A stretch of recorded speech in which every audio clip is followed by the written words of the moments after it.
Este es el tercer video de bioquímica y vamos a hablar sobre los siguientes temas y a continuación empezamos con enzimas. ¿Qué son las enzimas? Bueno, las enzimas son moléculas orgánicas y pues comúnmente son de naturaleza proteica pero también de ARN. Su función es que, las enzimas son proteínas que catalizan las reacciones químicas en los seres vivos. Bueno, esto quiere decir que aumentan la velocidad de reacción. Bueno, ¿y cómo es que ocurre esta reacción entre la enzima y el sustrato específico? Bueno, en estas imágenes podemos ver el sitio activo, que es un lugar específico en la enzima, y este va a servir de unión entre el sustrato y la enzima. Bueno, esto ocurre en la primera etapa. Después, ya que la enzima y el sustrato están unidos, ya está el complejo denominado enzima-sustrato. Después, en el mismo sitio activo, el sustrato se va a empezar a convertir en un producto, y aquí es donde se forma el complejo enzima-producto. Y bueno, al final, después de que ya el sustrato se convirtió en el producto que buscamos, se va a separar el sitio activo de la enzima. Y entonces, ahí es cuando termina, y ahí la enzima no sufre ningún cambio, y aquí ya el sustrato está convertido en producto. Bueno, ahora algunos de sus componentes son la holoenzima, las coenzimas y las apoenzimas. Las coenzimas son factores orgánicos no proteicos termoestables, y estos unidos a una apoenzima constituyen la holoenzima o forma catalíticamente activa de la enzima. La apoenzima es la parte proteica de una enzima desprovista de los cofactores o coenzimas que pueden ser necesarios para que la enzima sea activa. La apoenzima es catalíticamente inactiva, y cuando se une a la coenzima constituye la holoenzima. Y una holoenzima es una enzima que está formada por una apoenzina y un cofactor, y puede ser un ion o una molécula orgánica compleja unida. Y es una enzima completa y activa catalíticamente, y está formada por una apoenzima. Para que una reacción química suceda en el organismo, deben superar una barrera de energía para iniciar.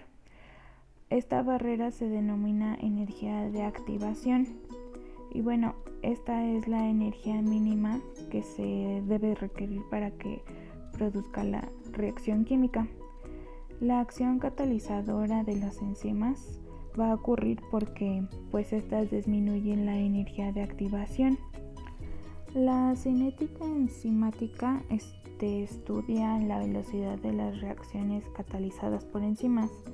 La información que esta cinética enzimática nos proporciona es acerca del mecanismo de reacción catalítica y de la especificidad del enzima. La actividad catalítica de una enzima se afecta por diversos factores, y uno de estos es el cambio de la temperatura. Aquí el aumento de la temperatura ocasiona un aumento en la velocidad de las moléculas, tanto de la enzima como de las moléculas de sustrato, y esto se relaciona con el aumento de la posibilidad de que pueda ocurrir una colisión molecular tanto en la enzima como el sustrato, y ahí se formaría mayor cantidad de complejo de enzima-sustrato. La mayoría de las enzimas son muy sensibles a los cambios de pH. Las desviaciones son por pocas décimas por enzima y son debajo del pH. Y bueno, estos pueden afectar pues su actividad y todo lo que hacen para las proteínas. Existen diferentes tipos de inhibidores de la actividad enzimática. Hay diferentes tipos. Podemos encontrar entre ellos los inhibidores competitivos, los inhibidores no competitivos y los inhibidores irreversibles. Bueno, algunos compuestos inhiben la actividad enzimática ocupando temporalmente el sitio activo de la enzima. Esta forma de regulación se conoce como inhibición competitiva. Bueno, el compuesto regulador y el sustrato compiten para unirse al sitio activo. La inhibición competitiva es completamente irreversible y el resultado de la competencia en cualquier momento en particular pues depende de cuántas moléculas de cada tipo pues estén presentes. Ahora, en la inhibición no competitiva, el compuesto químico inhibitorio no necesariamente se debe de parecer al sustrato, se une a una enzima en un sitio de la molécula distinto al sitio activo. Bueno, el plomo es un ejemplo, ya que forma enlaces covalentes con los grupos sulfidrilo. Bueno, muchas enzimas contienen cisteína que tienen un grupo sulfidrilo. Y bueno, la unión del plomo a estas enzimas desorganiza la estructura terciaria y las inactiva. Y ahí se activan los síntomas por envenenamiento con plomo. Bueno, al igual que en la inhibición competitiva, la inhibición no competitiva es reversible, pero esta reversión no se cumple por un incremento en las concentraciones de sustrato como en el anterior caso. Bueno, en la imagen, en la parte superior, tenemos lo que sería una reacción normal. Tenemos una enzima que al unirse al sustrato activo se produce una reacción que genera un producto. Cuando encontramos un inhibidor competitivo, pues este se une a la enzima en el sitio activo, lo que impide que el sustrato pueda ingresar. Bueno, de esta manera la enzima queda bloqueada e inactiva. Y por otro lado, cuando hablamos de un inhibidor no competitivo, este se une en un sitio de la enzima diferente al sitio activo.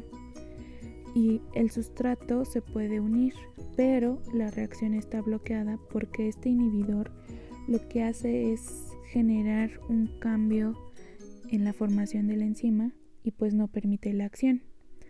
Ahora, los inhibidores irreversibles son, algunas sustancias inhiben a las enzimas en forma irreversible porque se unen permanentemente con grupos funcionales clave del sitio activo o porque desnaturalizan por completo la proteína, que de tal modo su estructura terciaria no se pueda restablecer.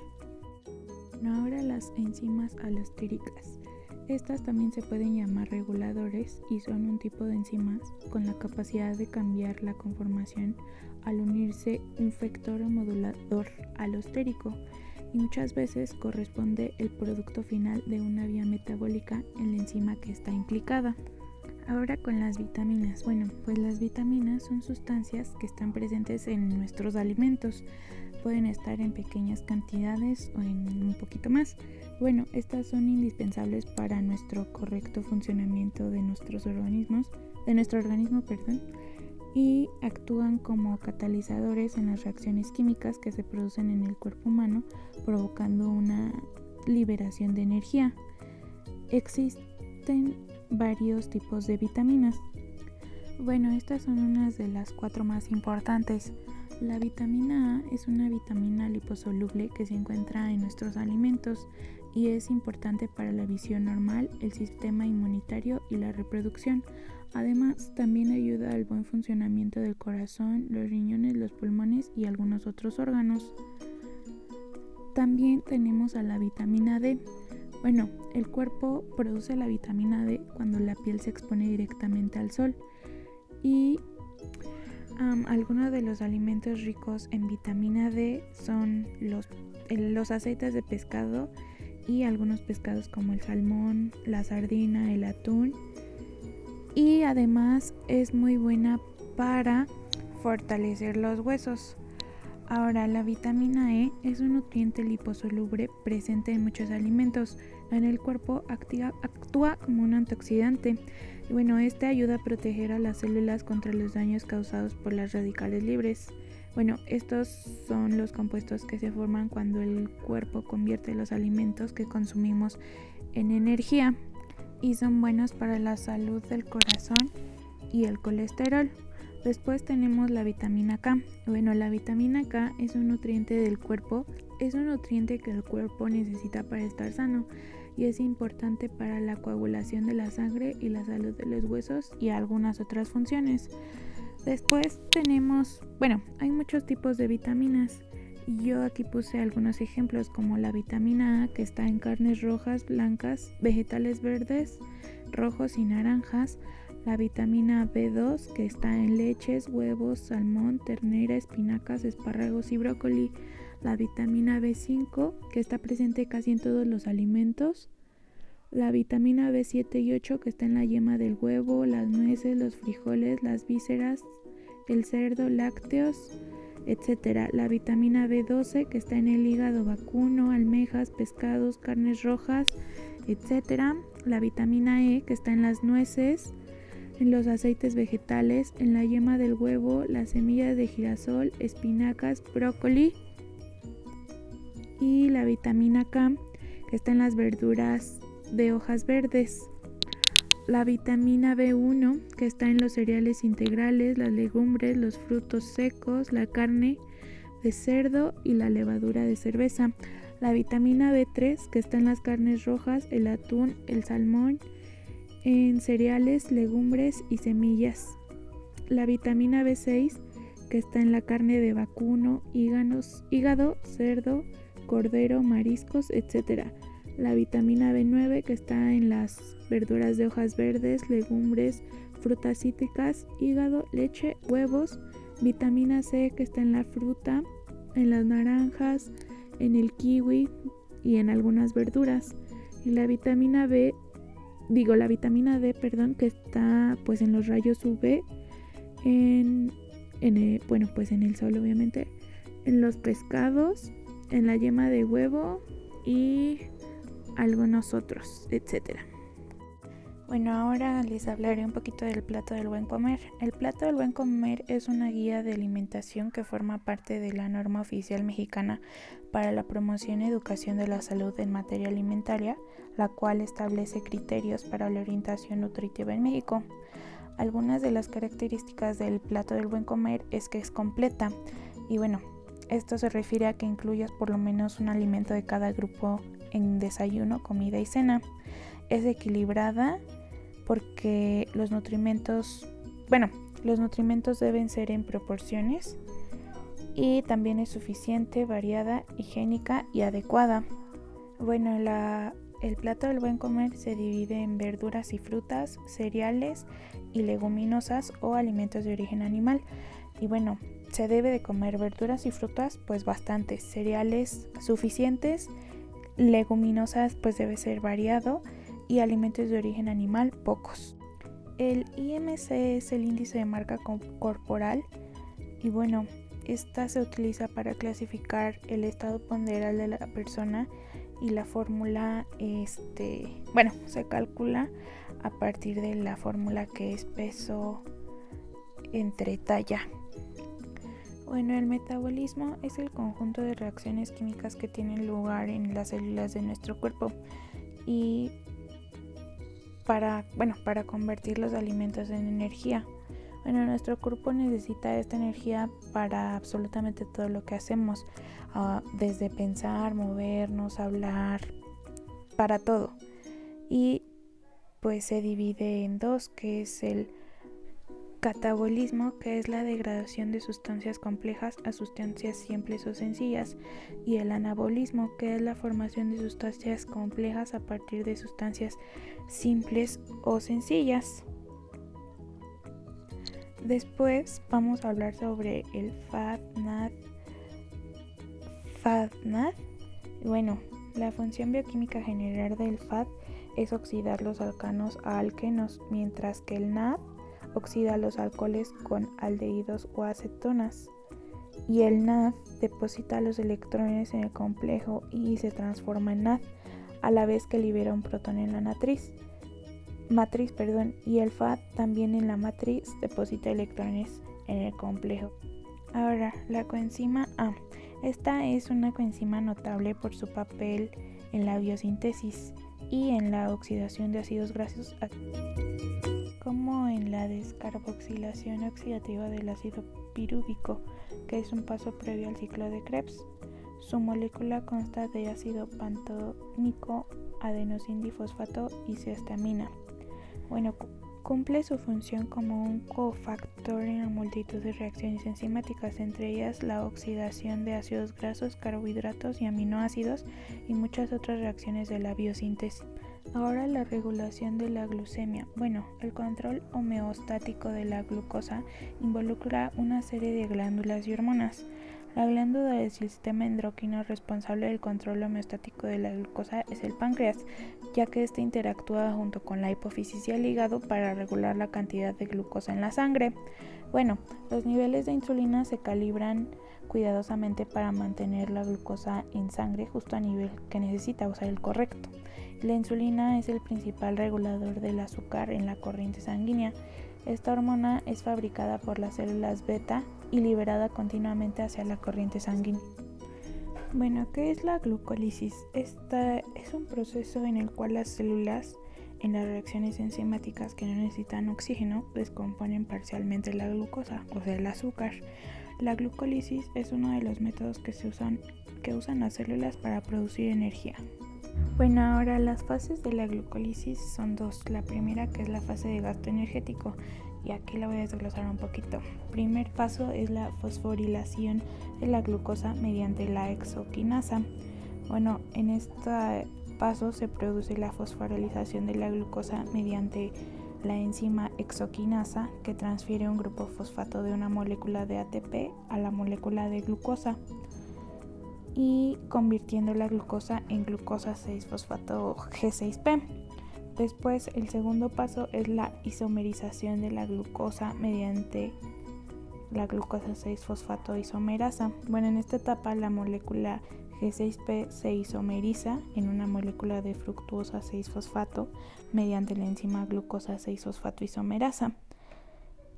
Y en esta etapa no se produce consumo ni generación de ATP o NADH.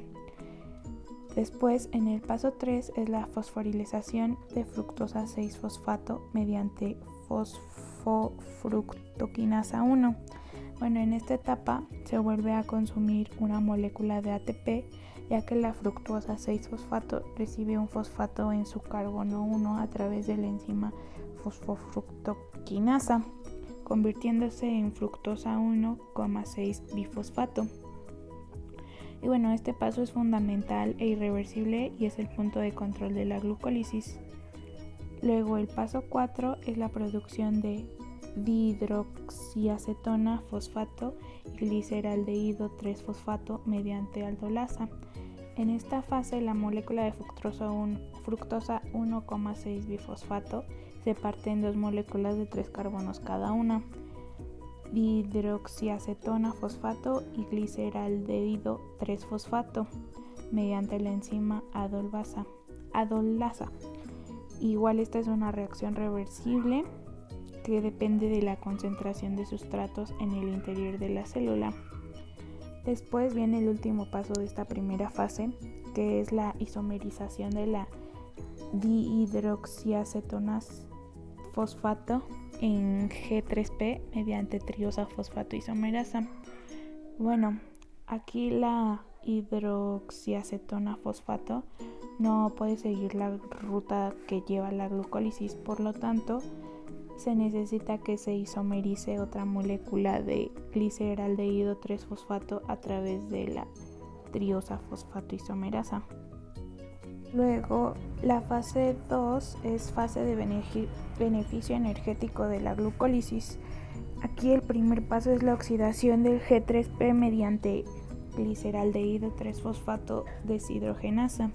Bueno, en este paso el gliceraldehído 3-fosfato se convierte en 1,3 bifosfoglicerato, ya que la enzima gliceraldehído 3-fosfato deshidrogenasa y añade un ion fosfato al carbono 1 del gliceraldehído 3-fosfato mediante la reducción de un grupo NAD que genera una molécula de NADH y un ion hidrogenado.